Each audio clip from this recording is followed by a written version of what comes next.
What's going on, YouTube? Welcome back to the channel, and thank you all for tuning in. As always, really appreciate each and every one of you. It's your boy Matty B, and wow, hell yeah, that was the championship finale we were looking for out of Supercross 2026. Unbelievable 250 race. We finally got the Deegan versus Davies battle we've all been waiting for. And then in the 450 class, we got the perfect scenario for a total showdown national. Hunter and Kenny starting 1-2. Mano a mano, straight up for the championship. It was an unbelievable night for the finale. Great racing all around. It was an awesome night, and we're going to get into all that stuff and more in tonight's video. But before we do all that, got to give a huge thank you and a shout out to my channel sponsors. Not only do they make all these videos possible, but they're also offering some discounts on some great products. So if you like saving some money on some industry stuff, then please do me a favor and go check them out. These videos would not be possible without ASV Inventions, home of the Unbreakable Lever, and the new S1 Series Single Pivot Adjustable National. Serious Studio, they can take care of all your merch needs from hats, sweatshirts, shirts, bags, etc. And of course, the designlabco.com. They got some great designs in their lab at their co. And if you need anything graphic related, then definitely look no further than there. I've got links, discount codes, and all that fun stuff in my video description. And if you guys buy from them, a small portion of the sale goes to me to help keep the channel going. So if you guys are supporting them, you are literally supporting me. Hope you enjoy the video, and thanks again for watching. All right, real quick, some thoughts on the track before we get into the results from some banger main events in both the 250 and the 450 class. But Salt Lake City for the finale, honestly, I mean, I feel like it's no secret that it's not Vegas. It's not quite the same. It's a total Mormon Invitational. It's definitely a little bit weird having a finale in Salt Lake instead of Vegas. I think the state of Utah gives maybe Feld or Supercross some money to have the finale there or something like that. I'm not entirely sure, but it definitely makes for a little bit less of a spectacular finale. You know, you can't go out of the stadium and do some of the cool stuff that you used to be able to do at Vegas. But as far as what they were working with, I felt like it was actually a pretty good track. I mean, the conditions weren't super ideal. I mean, the Utah dirt is, not exactly Titty City, but I feel like for what they were given, they did a really good job with it. The 11 or 12 whoops, or however many of them there were, I can't quite count that high, but that was a huge factor in the racing. I really liked having that for the finale. Just giving the guys one final gnarly test, and just giving a real separator for the action, because a lot of the races where it's just been 9 whoops and a 3-3-3, you don't really see much separation or action happening through there, and it should be the most exciting part of the track. But sand section was cool. It was cool to see the options of that little step over the wall jump or just launching that thing on the way out. And the only thing I didn't think was the best idea is having that kind of option deal right off the start in that first rhythm section. And hindsight's 2020. It's really easy for me to sit back and armchair quarterback this and say it after something's happened after the race, but we got to pour one out for Eli Tomac. I mean, he was right there on the edge of that option, and he took one option, somebody else took the other one, and it completely ejected him off the bike and had to hobble off the track. He really looked like he was banged up, so we got to throw out a get well soon to Eli Tomac. Really sucks to see him go out not once but twice with injury in the Supercross season, and hopefully it'll buff out and we can see him in Pro Motocross coming up in a couple of weeks. But with all that being said, it provided some pretty good racing. Now let's get into the results from some epic 250 and 450 main events, starting with the 250 class. And that race was badass. With the win, a commanding win. I can't say a dominant win, but it was still a sick win. It was a statement win. But Cole Davies gets it done. I was talking about on the way into this thing about how he and Deegan, they haven't quite gone straight up in an East-West showdown with Cole not having that championship pressure yet. And I thought it might have been wishful thinking, thinking that Cole was going to step it up that much more and take it to Hayden without that pressure. But I'll be a monkey's uncle. I'll be a son of a gun. He actually did it. He was killer in the whoops. I mean, we all knew that was in his contract. And then he got to Hayden, gave him a good slam. I was actually about to lose my mind when we saw or heard that the AMA was possibly looking at that one. I mean, come on, just let the boys race. But, he played Deegan's game, gave him a slam, and got to give it to Hayden. I mean, those laps that he put in after that slam from Davies, those were insane. I mean, he reeled him right back in, but Cole played it perfect, and Hayden crashed into him, so that kind of made the second half of his race easy. And I mean, he already got the East Championship, so we all knew he was a bad dude, but to take it to Danger Boy, be in the danger zone, but not succumb to it in Hayden's final race, I mean, that's a huge statement. I've said it already a few times. Statement's going to be my word of the night for Cole, but awesome ride. So fun to watch, and we love to see it. I mean, everything's been going so well for Deegan, so to see somebody take him down, whether you're a Deegan fan or not, I mean, it was definitely fun to watch. But that was your winner. Such an unreal ride. And then in the 2 spot, we had Levi Kitchen.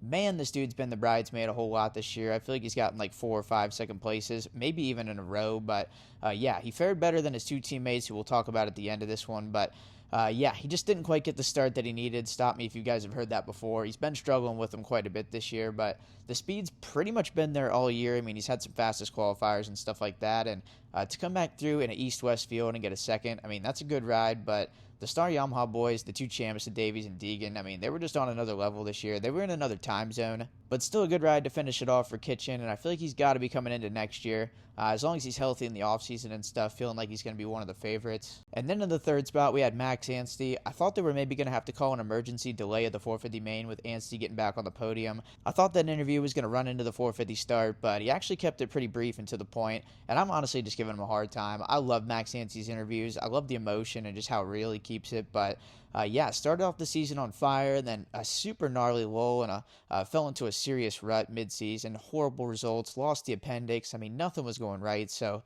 to get out front, battle with Hayden a little bit, and ended on the box. Who doesn't love some box? We got to be happy with that one. And then in the fourth spot, in his final 250 race of his career, Hayden Deegan ends it off the box. I don't think any of us expected that. I mean, I predicted the win. I kind of thought he was a man amongst boys, which he has been the rest of the year, but Davies really took the challenge to him, and yeah, really put Hayden to the test. And one thing that I think Hayden's kind of lacking on coming into the 450 class is when it comes to those aggressive moves, I feel like he doesn't wait for even a second, which, on one hand, you don't want him to be too patient, just sit around. But I feel like, there's a lot of times, like with Shimoda and with Levi a few times, and even tonight, like I feel like he won't really be all that close, like not near close enough, and he'll still send it in there for the slam. So I don't know if he's just going in there to maybe show him he's there, just give him a little love tap. I don't know, but it ended up with him on the ground. So yeah, I had a feeling watching the race that, whenever he caught back up to Davies, which was pretty inevitable with the speed he had after Davies hit him, but I figured once he caught back up to him, if it got back into that Tom and Jerry cat and mouse national stuff, then I kind of thought Davies was going to be cooked because that's Deegan's game, but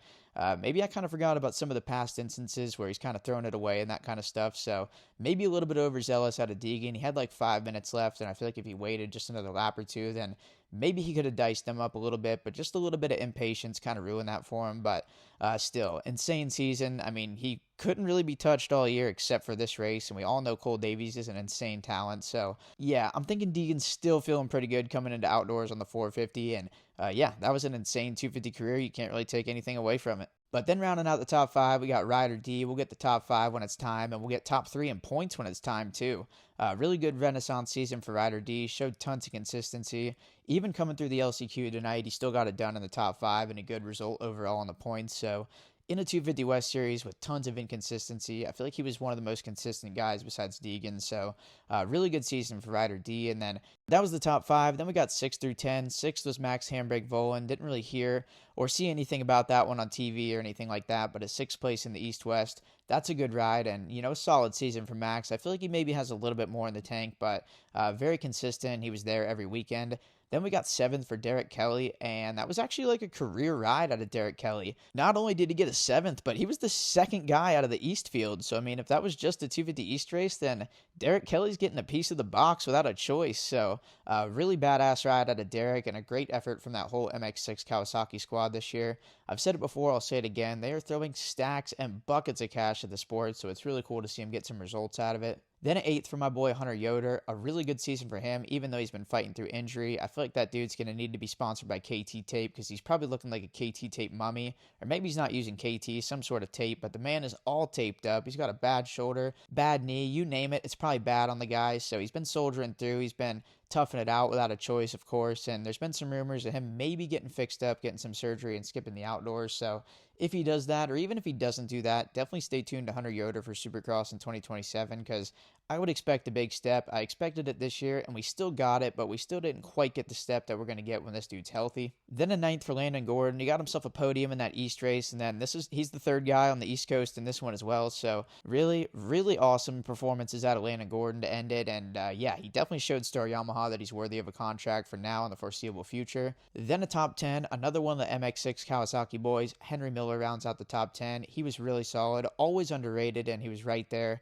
all season long, right outside that top 10, so good riding for him. And then, oddly enough, we had a bunch of the East Coast guys have issues and finish way back, and we even had one not even make the main, but we had Thrasher 18th, Shock 19th, Simonson 20th, and Hammaker 22nd, and then even Dax Bennick with a DNQ, so a little bit of a self-implosion from like pretty much every 250 East contender besides Cole Davies in this one tonight, so a little bit weird there. And then 21 and 22, McAdoo and Hammaker. Such a bummer to see those two go out of the season like that. And McAdoo was actually having the best night of the season, I thought. I feel like he was starting to hang it out a little bit more and send it a little bit more like McAdoo style, but That may or may not be why he ended up in a pile on the whoops. He was starting to get a little bit loose, and I still haven't seen a replay on what happened. I think the replay guy was drunk at the wheel or maybe sleeping tonight, but yeah, didn't quite see it, but both of them went down in a pile in the gnarly whoop section, so that's no fun. I hope those guys are okay, but yeah, that's the 250 class. Then to get into the 450 class, the big one, we're not even getting into the championship contenders until we get to P5, but we're kind of going to breeze through the first few because the real story was the championship in this one. But Chase Sexton gets a win. Actually, that is a story too right there, because he and Kawasaki, now they don't have to end the season with a noose around their necks, so really nice to see them end the season on a win, on a high, coming into outdoors, because we all know it hasn't been good. It hasn't been a secret. It hasn't even been $1 million secret if you ask Morans and Netflix. But yeah, really cool to see those guys end this thing with a little bit of momentum. So congratulations to Chase Sexton. Then we got a very quiet second for Jay Coop. Man, that's what this guy does. If he could have just started up a little bit higher, I feel like he could have gone in there and got himself a surprise win at the finale, but he just wasn't quite close enough. Another runner-up spot. I think he's gotten several of these by now, and yeah, a really good yet still underrated season out of Jay Coop. He's always right there in the mix. He's just not quite been able to put himself in the position to be a race-winning guy yet, so he's right there. He's done everything but that, but another second place for Jay Coop. Then we got a third for Jorge Prado. He kind of turned into George at the end of the moto. I hate to say it, but he lost a little bit of steam there late.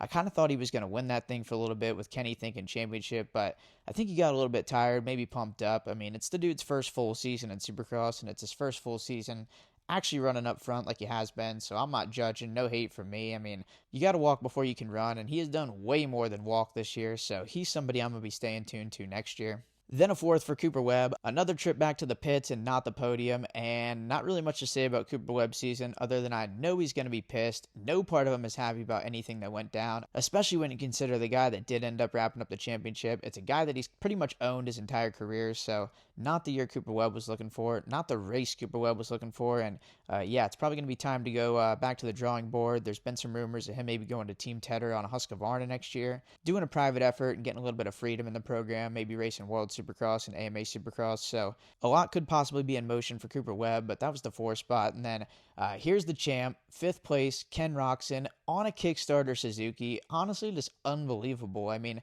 the emotions of that championship, it was exactly how I thought it was going to be. I mean, the dude could hardly contain himself whenever he crossed the checkered flag, and just so much has gone into this. I mean, it's been almost 10 years since Kenny almost lost his arm in that insane crash. I mean, I can still remember sitting around and watching that and literally gasping out loud and yelling whenever he crashed. It was that crazy. And the 69 surgeries, all the illnesses and all the health stuff that he's had from all those surgeries, and then all the time he's come so close. I mean, how many times has this guy had the red plate and just something happens, maybe something health-wise, or he just starts to lose a little bit of momentum. Maybe Cooper Webb steps in and starts to own him mentally. It's just always been one thing or another for Ken Roczen, for him to not lock up a championship. But starting around halfway this year, things have just kind of felt different. I mean, there were some situations where in past years he definitely would have crumbled, and this year he rose to the occasion. And coming into this thing with a winner-take-all national, I was a little bit nervous about Kenny's headspace and the mental capacity and just being able to handle this, because in similar situations, I feel like he hasn't quite come out on the winning end of it. But yeah, I'll be a son of a gun. He gets it done, does exactly what he needs to do. And that heat race did have me a little bit nervous, doing a little rodeo spin with the old RMZ with that crash before the mechanics area. That definitely didn't help the gate pick, but man, he did exactly what he needed to do. I mean, he got out front with Hunter, gave him a little bit of business in the second corner, not too much, but just enough. And I mean, seriously, can we not just be stoked on the fact of how that ended up? I mean, that could have gone so many different ways, but what do you know? We get 96 and 94 right out front for at least the first half of the race until Hunter biffed it. So that was a dream scenario for us as fans. I'm sure Hunter and Kenny were sweating it big time, but just such a badass finale to such a close season. I mean, I've always said coming into this thing that whether it was Kenny or Hunter, it was going to be a really good story. It was going to be a really rewarding and cool win to see, and it was really cool. I mean, with Larry Brooks and the cancer, all that kind of stuff, even just being on a Suzuki, I mean, total storybook win, total Cinderella story. So congratulations to Ken Roczen, the team, anybody that even likes the color yellow. Congrats, you got to be stoked. Hell, I'm even stoked. It's so cool to see all that hard work finally pay off for Ken Roczen. But that was 5th place. 6th place for Justin Hill, shadowboxed his way to it, and he was really quietly coming on strong in this last half of the season. I feel like not enough people are talking about it, but he was really good late. And he also helped put the nail in the coffin for 7th place Hunter Lawrence. It wasn't really Justin Hill's fault. I mean, Hunter picked the bike up right when Hill was coming through and took him back down. But yeah, Hunter went down in flames. I mean, he had a big mistake, jumped off the side of the berm, and almost went Matty B wall smash mode from the arena crash a few years ago.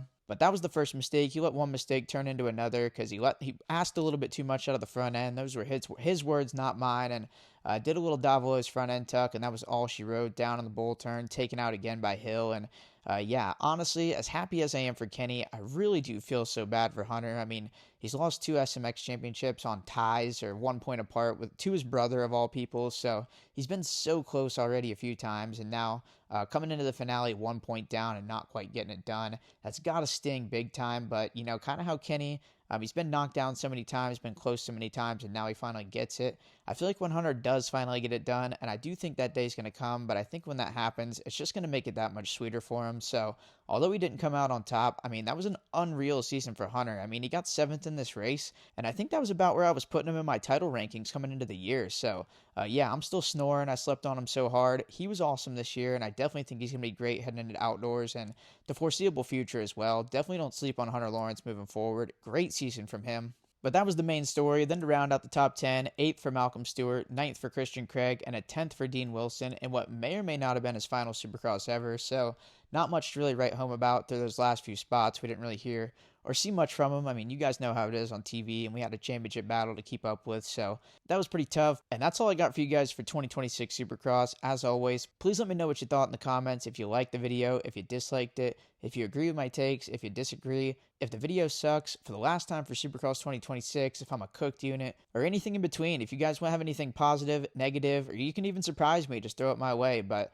yeah, really appreciate each and every one of you. Thank you guys for watching, and I'll catch you guys in the next one, and in Pro Motocross, free of choice.